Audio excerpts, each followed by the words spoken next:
It's a very odd decision. I don't think there's anything else I want to buy, so I'm wondering if I should up my stamina a little bit more. I'm actually pretty happy having it pretty low. The thing with stamina, you asked me earlier, Mammoth, why I have such low stamina, and I want to kind of... I can give you a little bit of a secret, and it's not really a secret. It's just kind of the rationale behind having low stamina. The way stamina in this game works is that it's really established... The only use stamina really has for you isn't so much about the little numbers. It's about how much does each swing takes away from your stamina bar. Let's say you have 10 endurance and you have enough stamina to do 3 swings, 3 R1 swings. You just do 3 basic swings and you don't have enough stamina left to do a 4th one until you let it regenerate. Well, maybe you have a little bit of stamina left, right? Maybe you don't actually deplete all the way to 0 stamina after 3 swings. Let's say that you have maybe a little chunk left. You know, a little chunk. That little chunk could be half the stamina you need to do a 4th swing. So you would look at that and go, well, you know, if I just had a couple more points in stamina, I could get a 4th swing before I would need to regenerate my stamina. That's kind of how I view stamina. I think that's kind of how a lot of people view stamina. It's only really worth it to have stamina if it gives you an extra swing. If you gain enough stamina that doesn't give you an extra swing, if you put points into stamina and you do not gain the benefit of an extra swing, that is kind of a waste of points for you, because you're not really getting anything out of having residual stamina outside of another swing before having the regenerate. What about as a knight for blocking? Ideally, blocking is going to take up a lot of your stamina regardless of how much you have. I believe when you block something, it is percentage based, so it doesn't really matter how much stamina you have. I believe it's more about how much the game decides it's going to take from you when you block. Part of it is that when you block something, it's kind of percentage based. This hit is going to take a percentage of your stamina away, and it doesn't matter how much you have. I want to say that is the truth. I might be wrong on that, so definitely don't quote on me. More importantly, blocking in this game, it's really more of a full-on defensive tactic. You don't want to think along the lines of block an attack and then attack. When you block something, you're generally banking on the idea that you don't know what's happening. So you want to dedicate your whole stamina bar to blocking.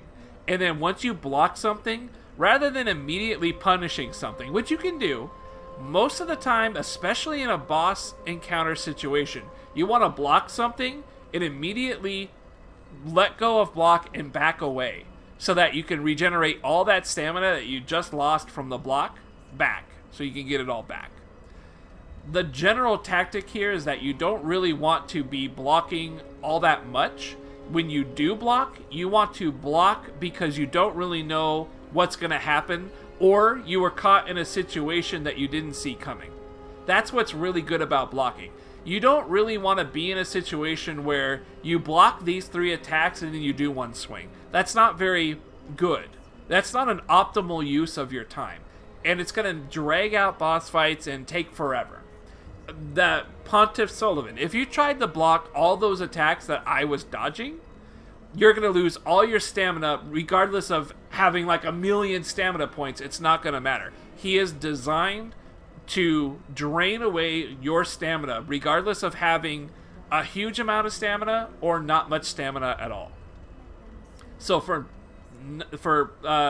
Pontiff Sullivan, the way to beat him is to dodge through his swings, get to a position kind of to his side or behind him where his wide hitting swings don't quite reach you. And so that you can then get a couple of hits in and then back away and kind of repeat the process. For the blocking portion of that, what really ends up happening is that you want to dodge through one of his attacks and then block. Because if you dodge through an attack and you didn't quite position yourself very well, his large swing is going to clip you, and you're going to negate that with your block. But you're going to lose a lot of your stamina, so you don't want to go on the offensive yet. You kind of want to take that block and go, okay, I got hit, I lost my stamina, let's do that again. Let's reset the scenario, get my stamina back.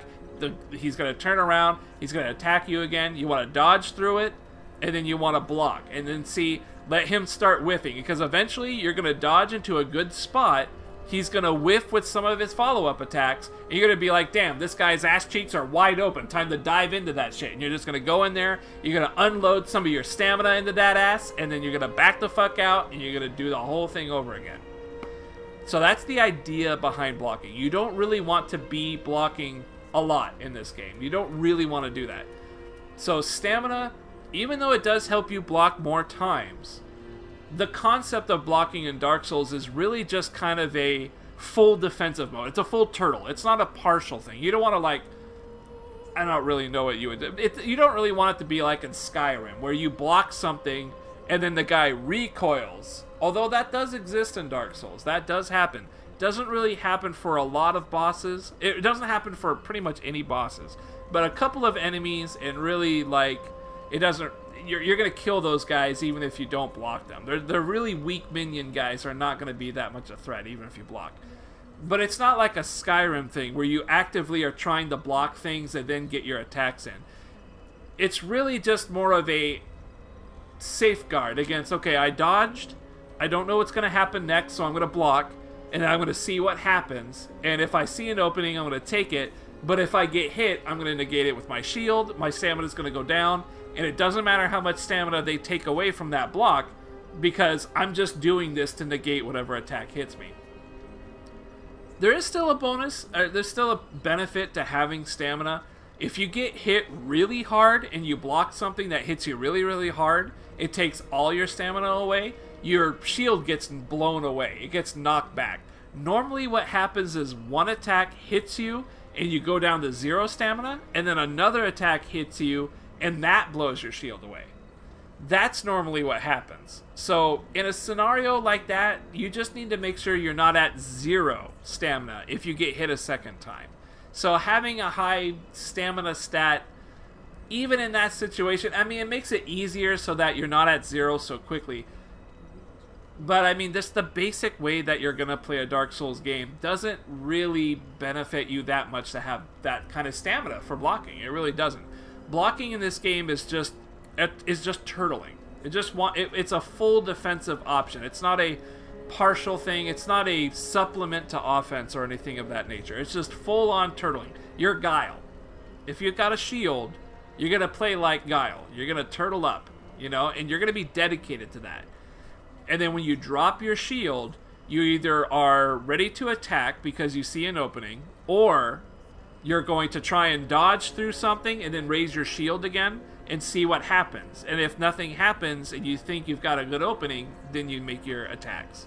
So it's kind of a mixed bag there. Again, all of that can be done with having just no stamina. You don't have to put any points in stamina, and you can get that kind of thing happening. So ultimately, a good way of looking at stamina is simply how many swings do you get out of it.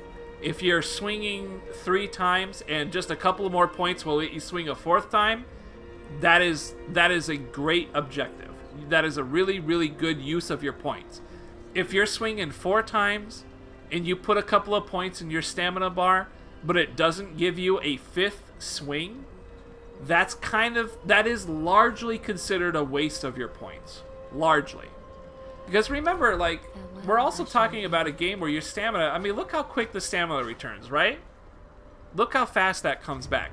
That is quick. I have the Chloranthy Ring, which raises stamina recovery. There is... I don't think I've got it, but there is a Grass Shield. Grass Crest Shield. Look at this guy. This guy right here raises stamina as well. So I have a ring that increases the speed my stamina regenerates. And there's a shield you can have that does the same thing. These two things stack. So you saw, without the shield, you can see how quickly it comes back. Pretty quick. with the shield. Let's see what happens here. It's a little bit noticeable. I'll be honest, it's pretty close. It's not much faster, but it definitely looks a little bit more quick to me. Yeah, it looks actually quite a bit more quick to me. And then if I do like this,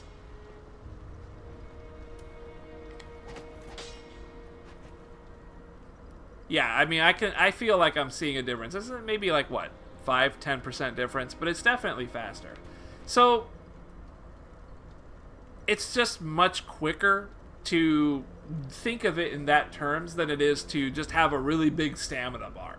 Having a really big stamina bar is not really going to help you out as much as it is just learning how to regenerate and play with your regeneration, right? Because a lot of this game is really a stop and go kind of situation. The boss does his pattern of attacks, you learn to evade it, and then once you've evaded all his attacks, he's open, and then you're gonna dump your rest of your stamina into it. Now you're done, you don't have any stamina left, so you gotta back off a little bit, and while you're backing off, the boss is going to go into his next pattern of attacks. By the time he initiates that next pattern, you're probably either most of your stamina is back, or at least a good portion of it, if not the whole thing. And so once he goes into that, you're just gonna do it again. You're gonna dodge his pattern of attacks, and then you're gonna attack him back, and then you're going to back away and repeat. And you can see these patterns. The more you play the game and the more you play Dark Souls games, the more you're going to see the pattern of bosses, and just the easier it is to deal with them.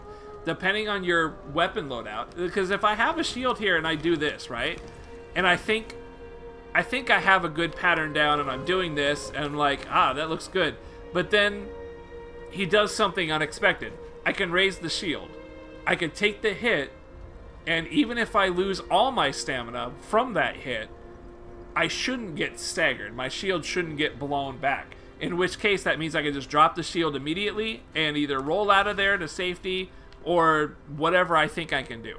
Like, if I don't have very much stamina, if I block a shot, I'm probably going to lose all my stamina. Chances are I'm probably just going to do like a cheap swing and then get out of there, is what I would probably do. That's generally how you use a shield. And then, you can parry too, but not a lot of bosses let you do that. It's kind of long-winded, but that's the theory behind what you do with stamina in Dark Souls 3. I think it's largely the same in a lot of the Dark Souls 2. It's just you don't need a big stamina bar. You can largely work with the regeneration capabilities of your stamina bar. Like if we look at this, I get 1, 2, 3, 4, 5, 6. I get 6 swings out of my current set of stamina. 6 swings. 1, 2, 3, 4, 5, and 6. Now I'm depleted. But look how quickly that comes back. And just keep in mind, the reason you want to drop your shield after you deplete, if I raise my shield, look how slow that goes up. That's while my shield is up. You don't want that.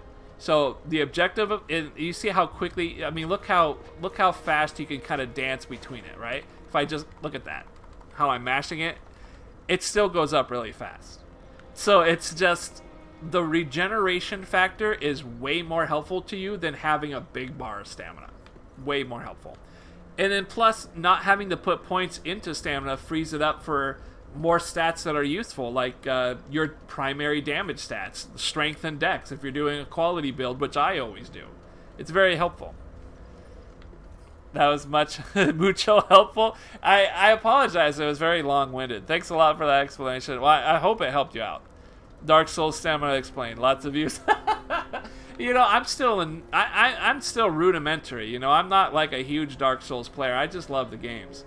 There are people who are like optimal about this stuff. This is just from what I understand being a casual Dark Souls fan. You should do some Dark Souls tutorial explanation videos. I feel like I would fuck it all up.